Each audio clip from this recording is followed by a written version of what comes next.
Hello. Hello guys. Papasok po ako sa Papasok po ako dito sa loob ng gubat. Maghahanap po tayo ng magandang tanawin guys. Ito po guys.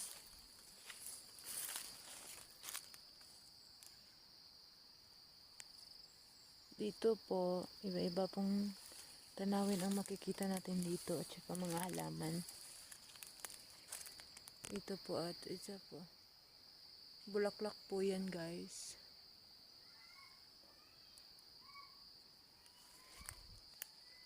Ito po ay isang ferns guys. Nakikita nyo yan. Ferns po yan guys. Ferns.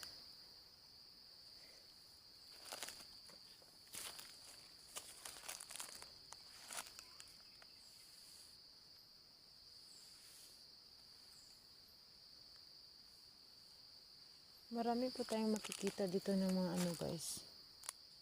Flower pero ito guys, mukhang to.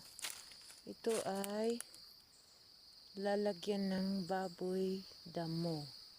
Ay anong tawag dyan? Yung bitag. Oo, yan guys.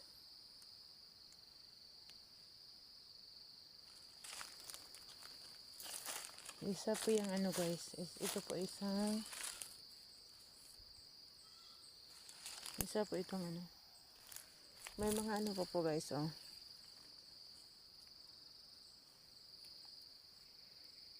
may mga twine. Ito po para makulong yung mga wild animal ng mga tao na matagal na ninirahan dito, pero ngayon hindi na po kasi luma na po ito guys na baka may mga hunting na pumunta dito ng mga nakaraang taon kasi luma na po talaga ito guys. Luma na, nakita ko lang to kasi naglalakad ako dito. Masakit kasi ang tiyan ko guys, kaya pumunta ako dito sa loob ng gubat.